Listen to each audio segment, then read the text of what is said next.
Welcome, everyone, to episode 78 of the Thundercrafts podcast, where we forge through the shitstorm that was WCW Thunder. I'm your host, wanting some TV time tonight, Josh Kaiser. And joining me today, a man who's eating fruit, being cool, Kyle Hoagland. What's going on, everybody? So, I bitched a lot about the last episode, and this one I'm gonna enjoy a little bit more. I'm glad that it's live again.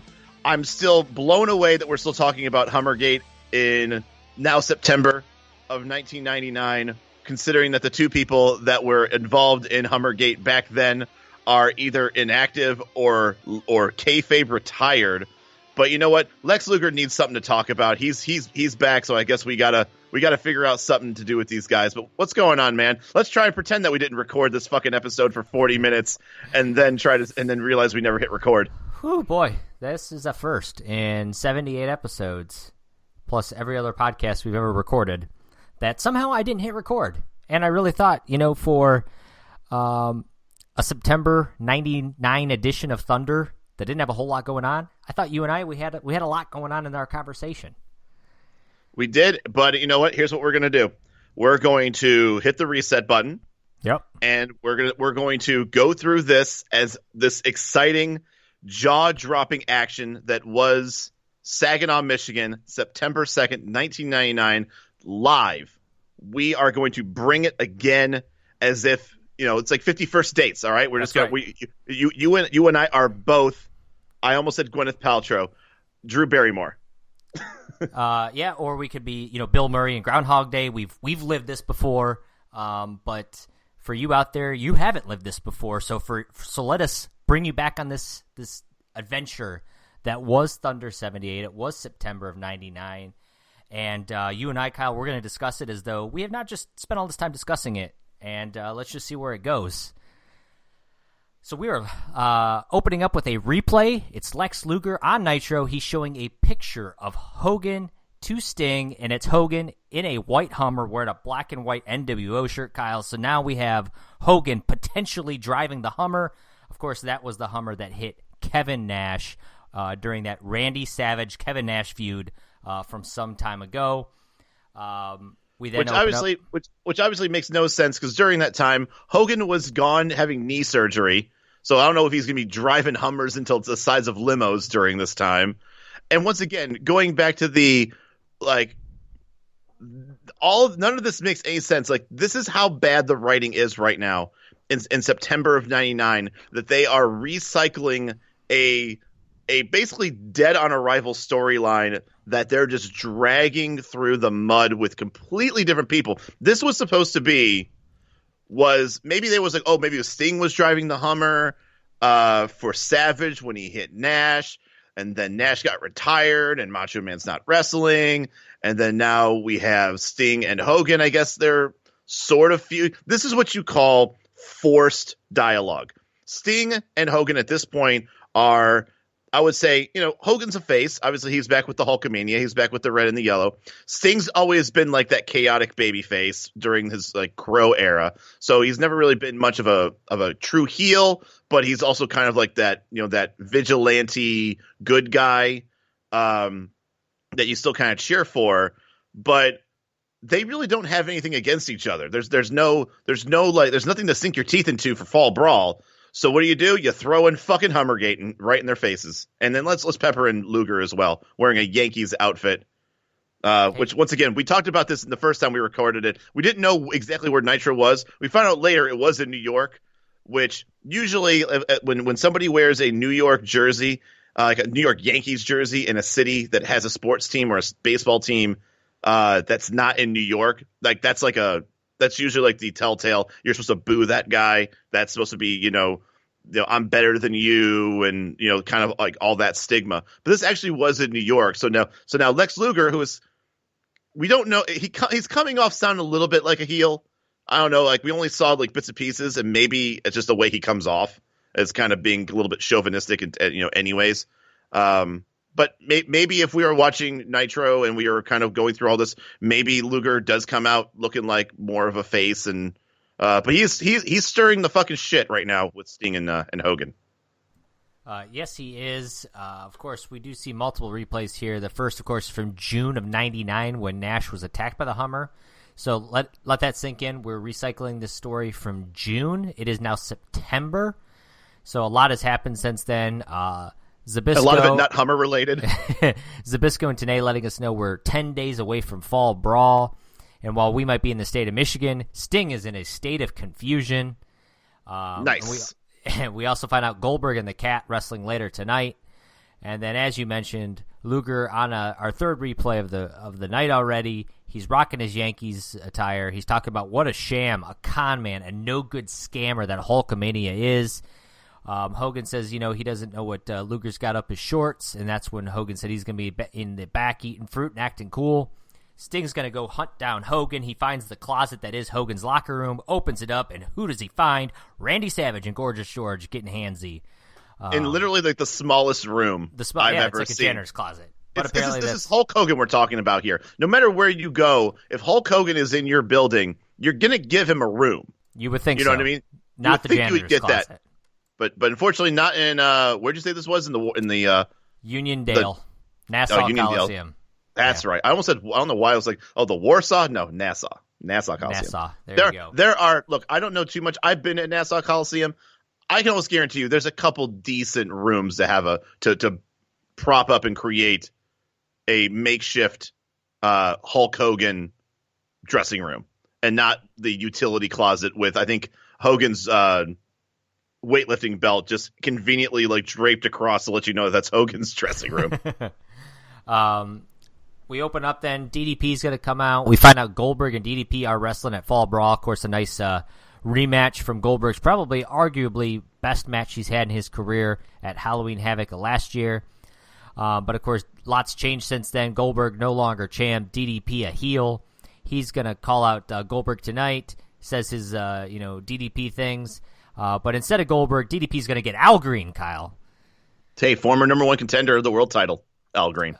Al Green, of course, not happy about the Yo Mama jokes that DDP has here. But DDP don't care. Diamond Cutter. I give it a star and 3/4. It's a standard squash match, and not much more to say about it. Yep, I gave it a star and 3/4. It's about 2 minutes, a little less than that, I think. Honestly, about high a rating as we're going to get from this. And last week I think we talked about this a little bit with DDP, and I think we're going to get a little bit more of it with Sid as well. Can you tell me right now any big feud that is going on right now in WCW between a heel and a babyface right now? Because right now what it feels like is all of the quote unquote heels are just talking shit about all of the major faces.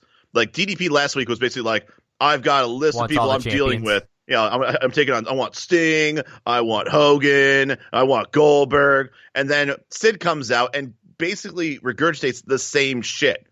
Like he talks so much shit about Goldberg. He has no match with Goldberg. Well, and I keep thinking that's where the ultimate build was heading, was for a Sid Goldberg. I mean, that's why he's running on this, undefeated streak. He was the Millennium Man, and I think he was coming for the Goldberg streak, and I could see it, happening in the future. Of course, it doesn't go that way, but I think that was the direction that they were trying to head. But other than that, no. I mean, to your point, they're just all just kind of calling out whoever they can.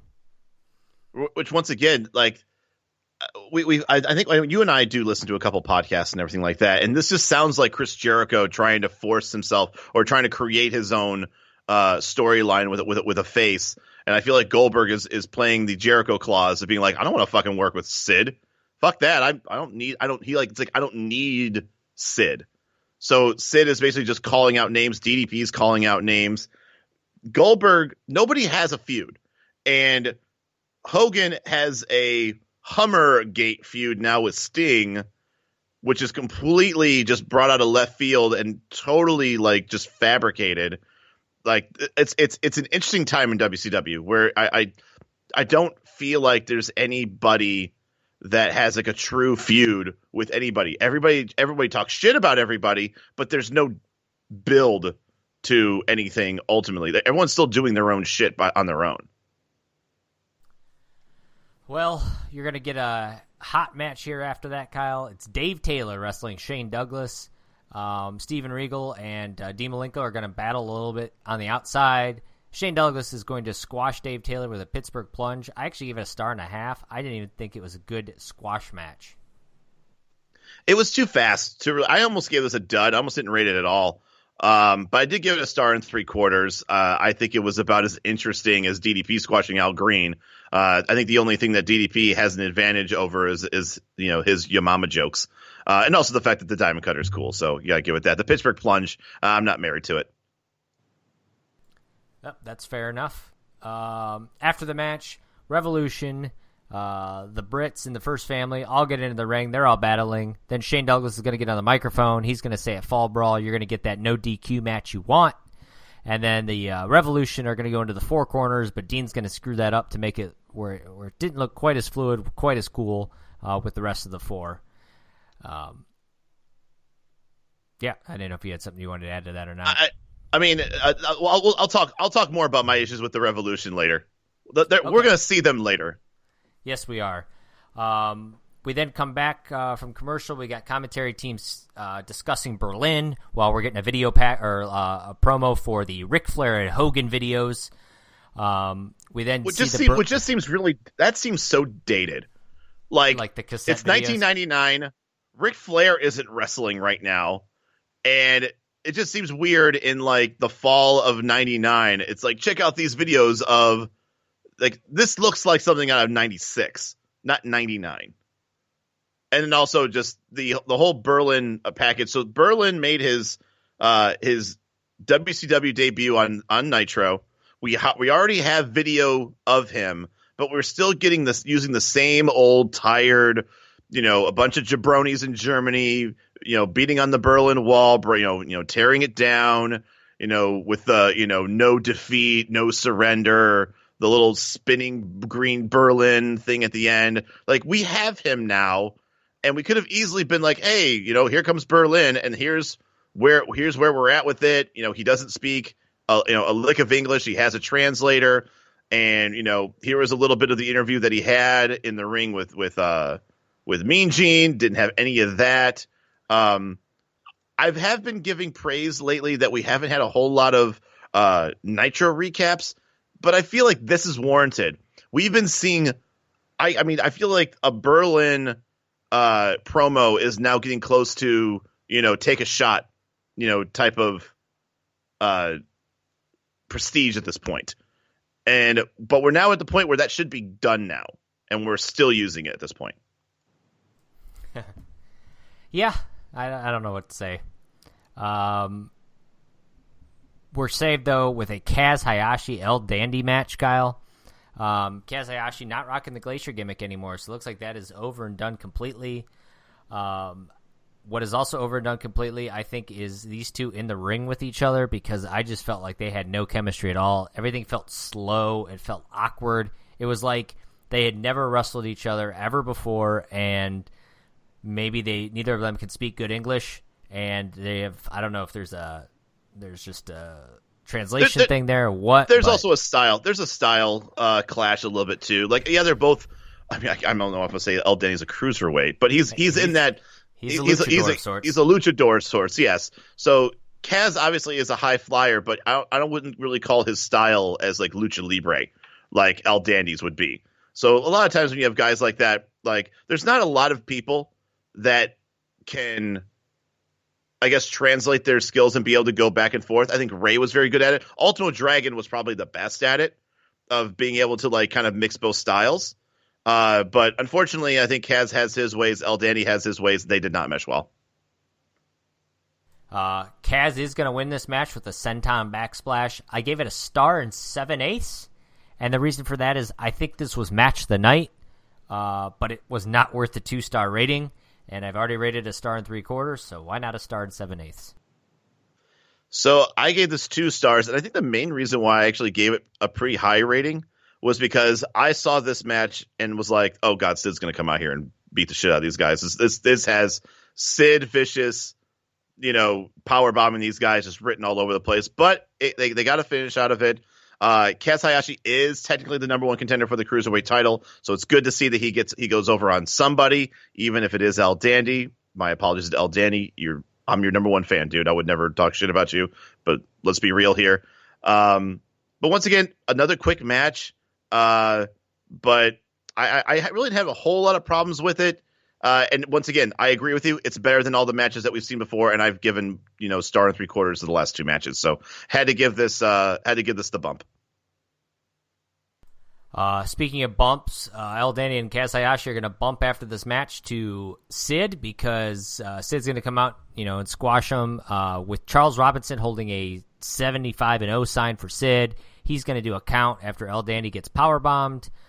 Sid's going to cut a promo here, and I gotta say, in an era of the cool conversations, the funny interviews and stuff like that, Sid's promos feel very 90s, early 90s, that late 80s or 80s wrestling promo where he's really in your face, spouting a bunch of gibberish.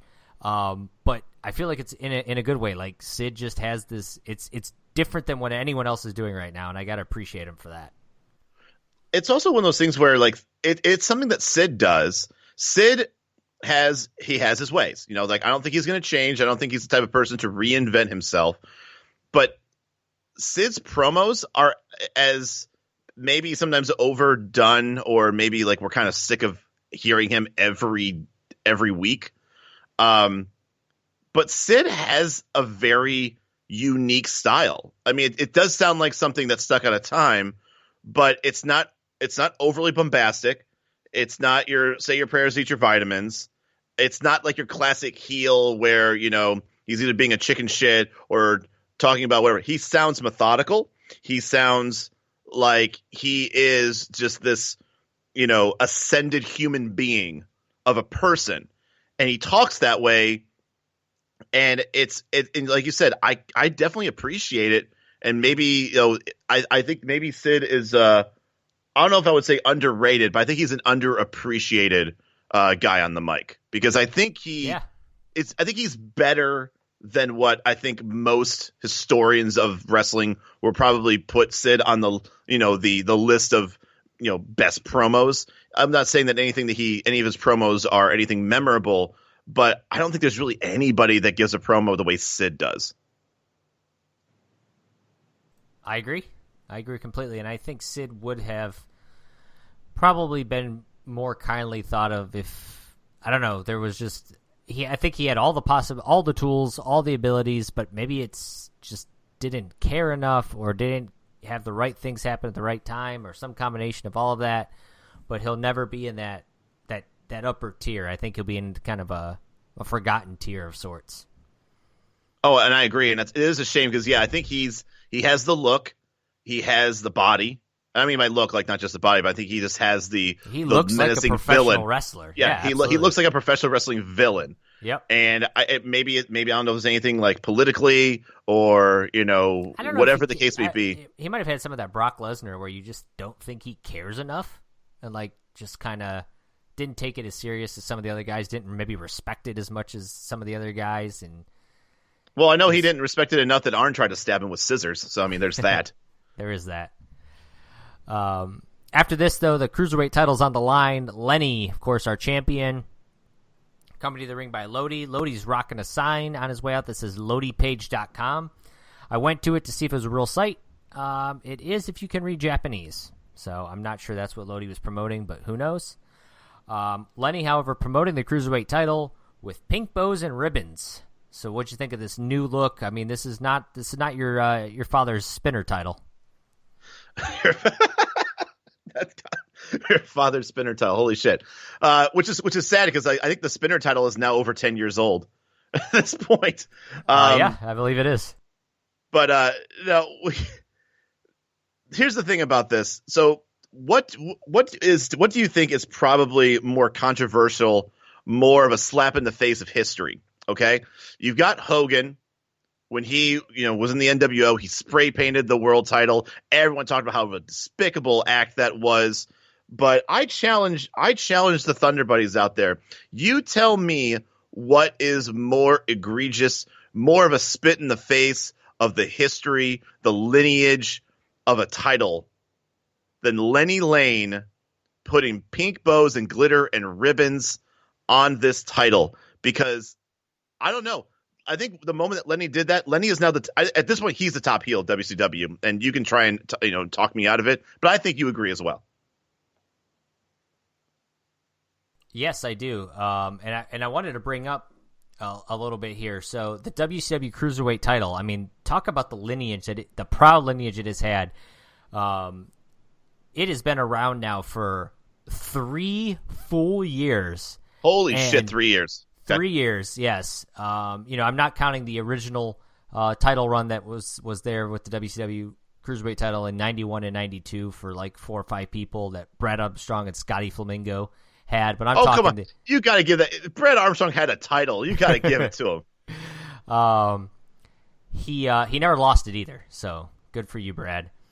It was totally vacated because of an injured knee and never came back. But when we finally did come back, you had Otani, Dean Malenko, Rey Mysterio, Ultimo Dragon, Six, Jericho, Alex Wright, Eddie Guerrero, Juventud Guerrera, let's see, Billy Kidman. I mean, Psychosis. You just go on and on. It is just a total list of just the who's who in wrestling. 3 strong years behind it. That is, leaps and bounds more. He desecrated that title. That's, it doesn't even, what Hogan did, spray painting the NWA title that, God knows who else held it, the Goldbergs and Ric Flair and Harley Race and yada, yada, Dusty Rhodes. What a flash in the pan, all those guys. Right. Yeah, one-hit wonders. For all we know, Hogan might have been trying to spray paint NWA, and he ran out of spray paint. That's true. Maybe he was trying to pay homage. If anything, he was respecting the title. Lenny Lane just took a big, giant, pink glitter dump on the Cruiserweight title, and shame on him. Biggest heel in the company. As for the match, Kidman's gonna, get his fair share in here. Of course, he's gonna be battling almost a tag team here. It's a bit of a handicap match. We also find out WCW Mayhem coming soon, Kyle. So got to get excited for that one. But as for the ending of this match, Charles Robinson's going to get knocked out. Lodi's going to come in. He's going to hit a DDT. Lenny's not going to get the 3 count. Kidman's going to go to the top rope, but Lodi's going to knock him off. That's your DQ finish. Rey Mysterio comes in to help save Kidman. I gave it 2.25 stars. Up until that finish, I thought it was a 2.5 star match. I understand why they didn't want to have Kidman lose here and job to Lenny, but I really think they could have had Lodi here interfere, cost Kidman the match. Yeah, that's what I want to say. With some nefarious acts, some heel tactics, and I think it would have been just fine. But they didn't. They chose the DQ finish, and for that I gave it 2.25 star. I gave it 2 3/4 stars, and I think they earned it. It's easily the most entertaining match, combined with a lot of near falls, good work rate. Obviously, Lenny and Lodi are going to be entertaining and funny. Obviously during their little run as being quote unquote brothers. I actually almost gave this a 3-star. But once again, I feel like that's more of just everything else that we've seen on the show. This might be one of those grading on a curve type of thing. This is what you call a kiss of death, though. So Kaz Hayashi is already the number 1 contender for the Cruiserweight title. But, he's got to take on Lenny Lane. But until then, Kidman might win. And I just never liked that. I've never liked the idea of booking and promoting a title match. And instead of at least try to put some sort of heat or put Kaz in a position where people want to cheer for him to win. But instead, it's just, okay, he's just up next to have a title match, and it happens to be at the pay-per-view. I've never liked that. It obviously is going to doom Kidman. Kidman's not going to win the title and then put on there and then go fight Kaz Hayashi. I mean, put yourself in Kaz Hayashi's boots. He now knows he is the number one contender for the prestigious and now desecrated cruiserweight title. And he knows he's taking on Lenny Lane.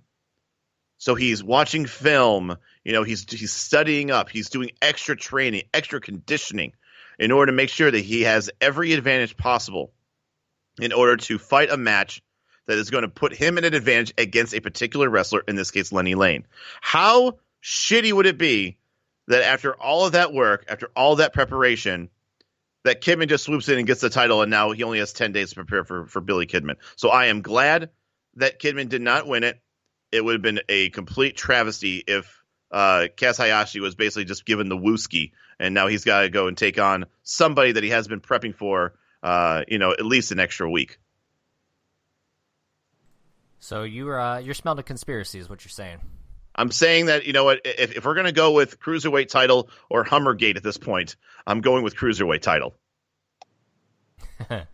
After this, Chris Benoit is going to get on the microphone here with the Revolution. He rambles on about Sid. Saturn gets on the microphone and says something about the hunter becoming the hunted, and then talks about how they're trying to coin a phrase here, which makes me laugh that they're really like, hey, we're trying to get this over with in with Evolution and out with Revolution or something like that. You fucked it up already. They didn't say it enough, I guess. Don't correct it. It's just leave it. It feels so good that you got it wrong.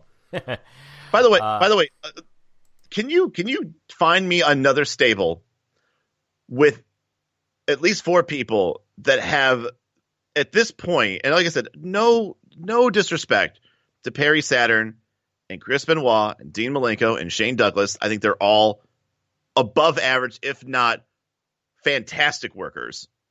Like at the worst, they're better than average. But some of them are, would be Hall of Famers if there weren't, some fucking skeletons in the closet. But can you find me another stable with people that have such a huge spectrum?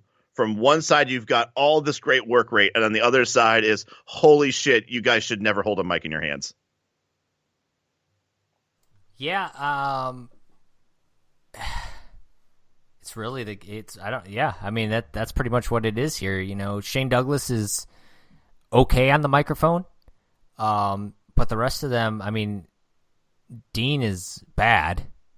Benoit is passionate at times, but for the most part, not great. He's conversational. He doesn't come off as being like anybody that is intimidating or a baby face. And when you go back to Shane is pre-canned. Like, he's fine, but he's the guy that tries to get the crowd going, Saginaw, Michigan. Like, that's that guy. Whereas the other 3 are just like very matter of fact. And Perry Saturn in 1999 still has a long way to go. And I don't think he ever really got a chance to be on the mic as much as he is now. And I don't know if he really gets much of a chance after this.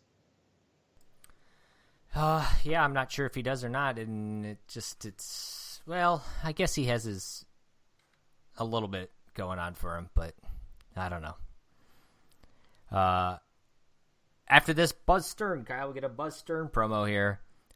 He's talking about WCW does not stand for We Cannot Wrestle.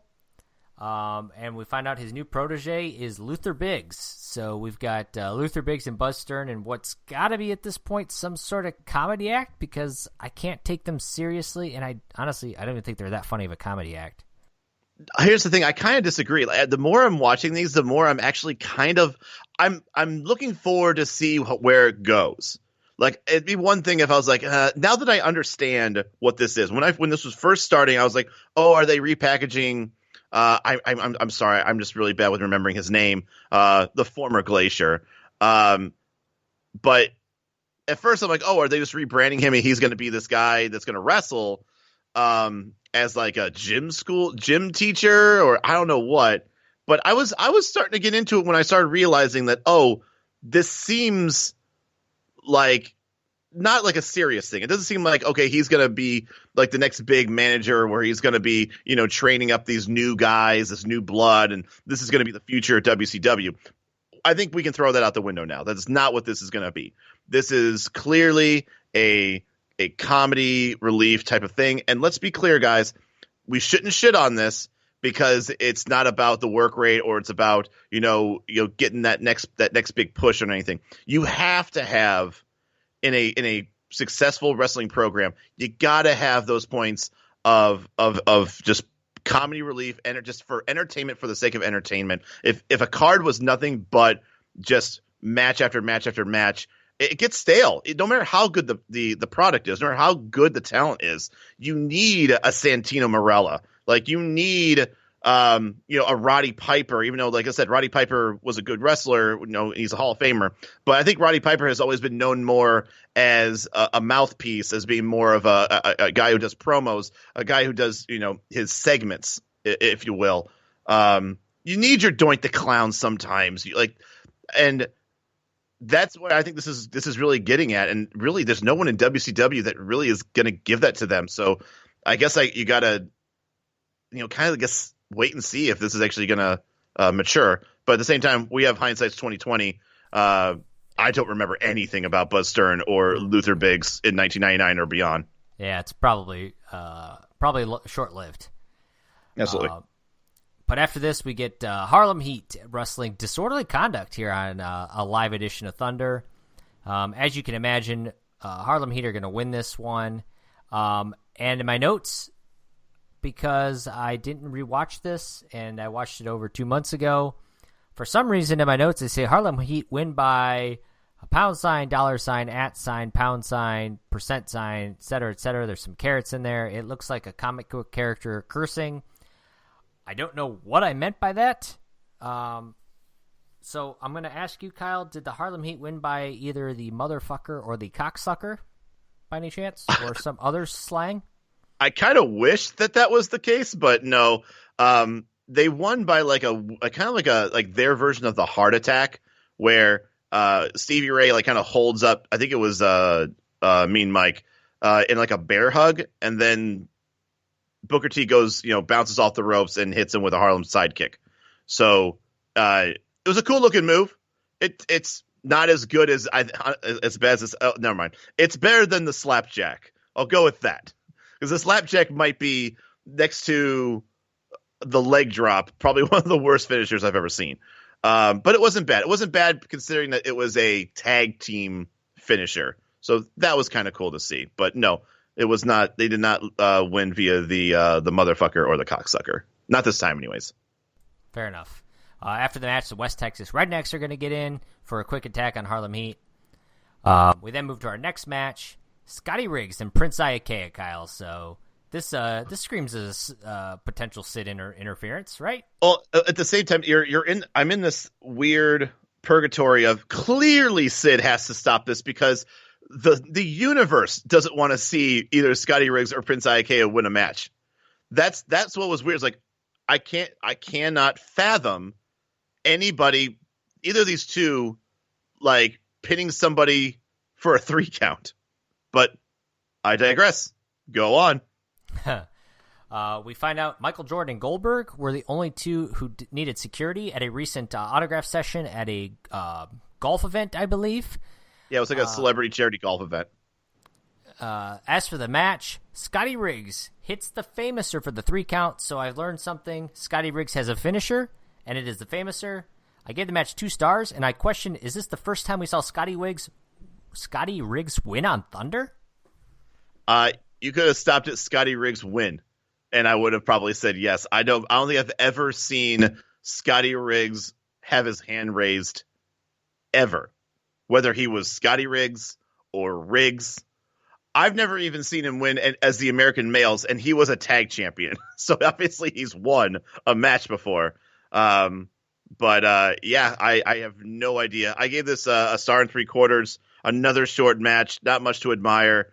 I guess the question to ask is, would you rather Sid have just DQ'd this, or were you actually glad to see anybody win? And at the same time, is this now like this has got to be like Prince Iakea's cold shower with a bottle of vodka moment?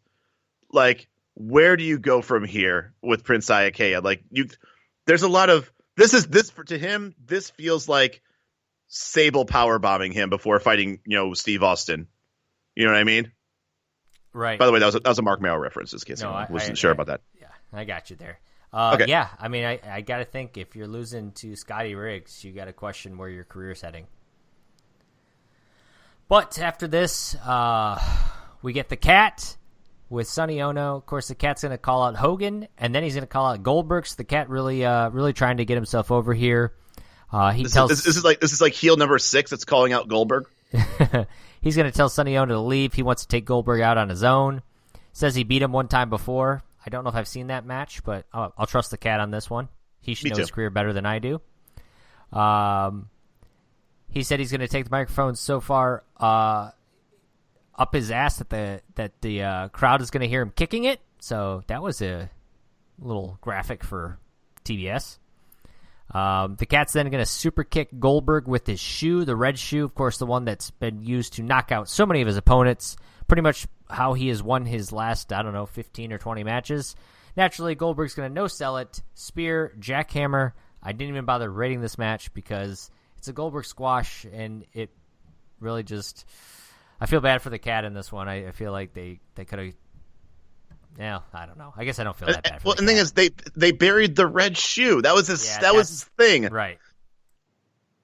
I think that's what bothers me the most. Yep, same thing. Like, if that was the one thing that he's like hanging his hat on as far as being something that's new, and once again, I get it. It's Goldberg. He's going to no-sell literally everything. But I would have been happier if they didn't try doing the shoe thing on Goldberg. Yep, I agree. We then move to our main event, Kyle. It seems like we're finally here. It may have taken us a little bit longer today, but we are here. It is Sid and Saturn. Saturn is actually going to get some offense here on Sid. Sid's going to give him the choke slam. Rick Steiner's going to finally come in during this match for a DQ finish. I gave the match 2.5 stars. I thought it was a solid back and forth match. I mean, Saturn is a good wrestler. Like we've been talking up Sid, but what I don't get, and this is probably why this match didn't get rated higher for me, is this finish with the DQ finish. Sid went over cleanly on Sting at the last pay-per-view. This is fucking Saturn. I'm sorry. With the push that Sid's getting, they could have easily had Sid beat Saturn here, and I don't think anybody looks any worse for it. Well, what looks worse for it is the fact that really Revolution has not gotten any type of footing or momentum at all in probably the past 3-4 weeks we've been watching them lately. I am kind of surprised, too, that Sid just didn't go over cleanly, considering, too, that he's fighting for the U.S. title. I gave it 2.25. I almost thought about giving it a 2.5 because I actually did like the match. I was actually kind of surprised by it. It was the longest match of the evening, and Sid looked actually pretty good controlling the match and everything. So I really had no problem with the chemistry in the ring per se. And yeah, I agree. Like I think the last time we were reviewing a Thunder, Sid had basically powerbombed one half of the Revolution at the end of it, like it was nothing. So I don't think anybody would have faulted WCW of letting Sid go over on Saturn. But once again, I think it's always so weird and inconsistent with how they protect their younger talent in matches like these. So I was appreciative that they didn't just have him go over on Saturn. I'm just surprised that it didn't happen. But what it also kind of tells me is it makes me think more and more and more that Sid's ultimately going to beat Benoit for the belt. Do you think that's a bad thing? No. Well, yes and no. Like I think they're billing it where Sid should win. I think at this point, it's either Sid who is the overwhelming favorite because of like his dominance and his presence, and then Benoit is kind of like he's the champion, but at the same time he's taking on the biggest, based on stature and strength, this is the biggest challenge he's ever gotten. So his back's against the wall, he's going to do what he can, all that good stuff. But Benoit just recently re-legitimized the U.S. title by getting it off of David Flair's hands, and maybe I'm not ready for it to go off of Benoit's hands. But if it's going to go to Sid, I really hope that Sid actually carries the U.S. title as like a true champion. Whereas, not like Rick Steiner with the TV belt. Like, that to me is a complete sham. And obviously Lenny Lane is a fucking piece of shit. So, biggest heel in the business. So, but no, if Sid takes it, I really hope that Sid raises the level of being a heel, as the, technically has the second most prestigious title in the business. After the match, Shane Douglas is going to come out as they take care of they clear out Rick and Sid at the ring, and that's your Thunder. So, what did you think about this week's Thunder? As we've now discussed it for 1 3/4 times. Yeah, right. Better booking than last week, for sure. I know I eviscerated last week's about the inconsistencies and everything, but the matches were worse. I didn't care much for, I would probably say, more than half of the card. Not sure what I want more in a show, though, that I'm watching every week. At least everything on the show made sense continuity-wise, which could not be said for last week's show. But I'm going to go back to the Shane Douglas thing. I just don't care much for him. He just doesn't do it for me for what's going on in 1999. And maybe it's just because he never really did it for me in WWF days. And I know that I kind of liked him in ECW because I think in ECW you had a little bit more freedom to say what you wanted to. You kind of can expand your horizons creatively. Whereas when you're on a bigger more national stage, maybe you have a little bit more of a tethered line per se. But he says the same shit, has the same demeanor, and the same shit he says. I almost want to call him the White Conan, but at least Conan did his same shit with a little bit more flair. I also have to keep reminding myself that these guys are now officially going head-to-head with SmackDown. So to put that in perspective, we got Sid versus Saturn in a DQ. SmackDown's main event was the Rock and Sock Connection defending their tag titles against Shane McMahon and Triple H, who was the world champion at the time. So once again, if we're comparing apples to apples, it's not even close. Huh. No, it is not. And I really, this is such a forgettable Thunder for me. Like, what happened? After you watch this, what do you come out with and saying, like, oh God, like, this is something we can really, like, sink our teeth into and look forward to the next Nitro or ongoing stories? Like, it really just, the matches were mostly squashes and pretty forgettable. Like, I don't know, wasn't crazy about it. And Thunder 79 is going to be pre-taped and the go-home show. It's a rough combination for me, Kyle. I feel you, man. But you know what? We got to do it for the fans. We got to do it for the Thunder Buddies. That we do. That said, that is our show. So if you haven't yet subscribed, go do it. Let us know how we're doing. Give us that 5-star review. Of course, you can always follow us on social media at Thundercraps. And you always go to thundercraps.com for all of our previous episodes. And then go check out Thunder 79. It is September 9th, 1999. Hopefully we'll only have to record it once, but you guys will be able to listen to it right here next week, same time. As always, for Kyle Hogan, I'm Josh Kaiser, and we will see you next time on the Thundercraps podcast. We are vampirowingly out of time. See ya.